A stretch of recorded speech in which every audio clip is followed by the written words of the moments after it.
All right, grown Black folks talk, escape velocity practicalities, passive and investment income, make money to exist, more specifics. Okay, so I did an overview for you. What if I told you there were three types of money and two of them you were never taught about in school?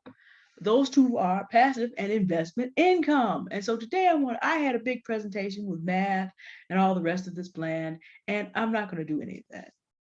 We're going to do a relatively quick breakdown, and I will have a lot of resources in the description for you to go and check out the different forms of this. And then I'm going to tell you a story. Okay, let's start here. Passive income, rentals and royalties. That is the easiest breakdown. You buy a duplex, you rent it out. That rent money becomes passive income. You buy anything and you rent it out. You lease it to somebody else. That becomes passive income. You write a song and you grant someone the opportunity to put it on your project. Basically, you lease them the right to use it. That's royalties. You write something and people vote on it and decide to tip you. Those are royalties. Basically, if you create something that can be put out there and people can choose at their own will how much they want to compensate you, or it's something that you're licensing or renting to someone else and you are eating, drinking, and being merry and doing whatever you want to do, and it's not a fixed rate and you're not messing with it, it's passive relative to you. That's a good way of understanding passive income. Investment income. Okay, so passive income is you taking your own creativity and getting it to a place where people are willing to pay for it. Investment is your willingness to invest in someone else building this and choosing whether or not you can invest in it for a relatively predetermined return on investment. I say relatively because fixed terms change. And the other reason I didn't do a big presentation is because I'm going to link you to people who can give you better guidance than I can.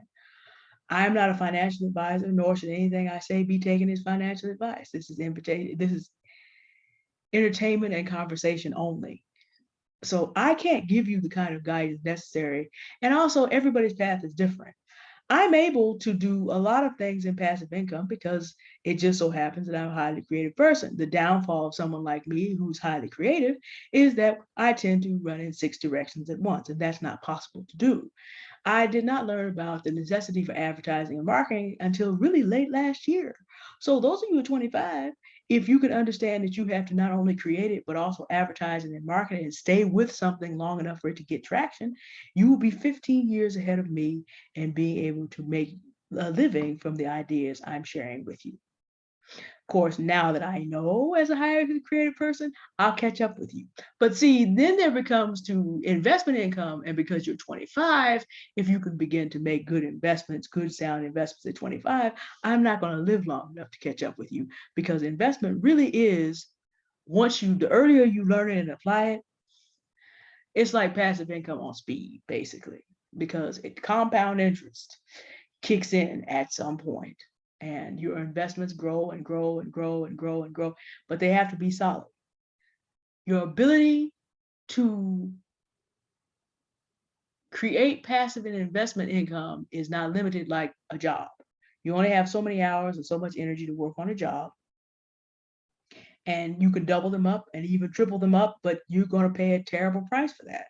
So it's not always possible to increase your income through earned income like that because you can only get so many jobs. Passive income basically has to do with how many things you create and get to a market that's willing to pay you for them. And investment is how many investments can you look at and determine whether they're solid investments that are going to take you for the long haul. How many times can you do that? You spent 12 years in school learning how to get a job. So do not expect that you can go from learning about this year and be able to make money on it immediately.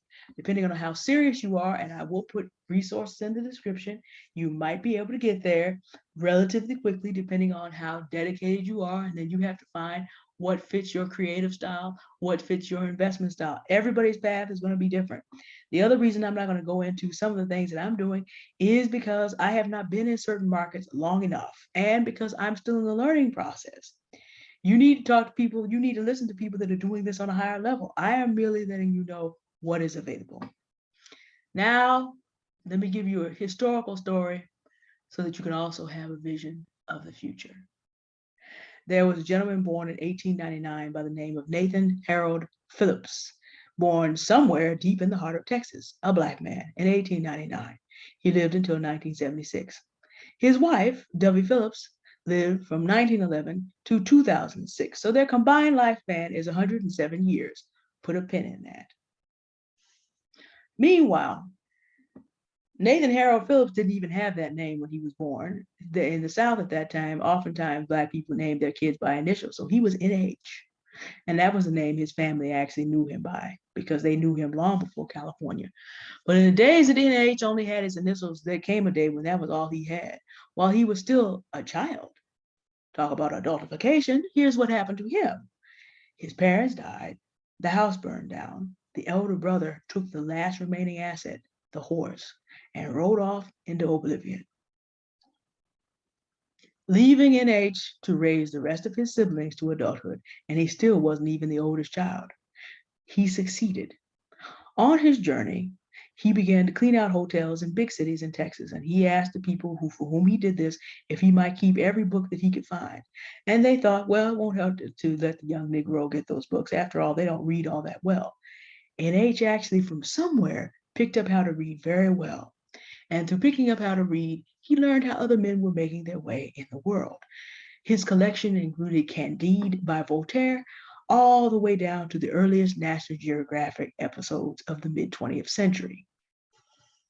Remember, he passed away in 1976. His subscription, I happen to know, still rolled over to his family well into the 90s. So when the second Great Migration took place and many Black people moved to California to work in factories and in shipyards during World War II, he and his wife, Dovey, were a little bit more prepared. She also was college educated. He married a college educated woman who went to Bishop College in Texas in I believe it was 1931. So they moved out to California. And after 51 years of preparation, his big chance comes. He has an opportunity to buy a house here in San Francisco. And here's what he does. 60 years before David Bach would write The Automatic Homeowner Millionaire, he comes up to buy the house with not only his earned income, but he has signed leases from relatives. So he's got passive income, and the bank sees that he's going to be willing to be able to pay his mortgage because not just what he can earn with his own physical labor, but also he's got passive income because that house is going to be full. They gave him the mortgage. A Black man in San Francisco in 1950. Civil rights hasn't even happened yet. Jim Crow is still in effect, and San Francisco is a very racist city. However, this one piece of extra knowledge allowed my grandfather to buy this. Let's see if we can get there fast enough. Allowed my grandfather to buy this. The house you see behind you.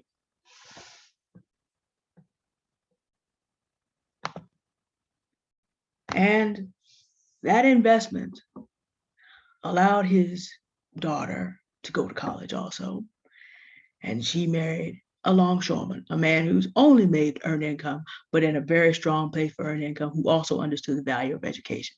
And so the legacy of Nathan Harold and Dovey and Sammy and Diane is sitting here looking at you, telling you about the opportunity that you have to not only change your future, but your legacy by understanding how to work in passive and investment income. Grandmother lived till 2006, comfortably, safely taken care of till she had a stroke in her own home. She never had to leave it. And that began a homeless young man in 1899 who picked up the knowledge of the 3 types of income and made it work for him when his opportunity came.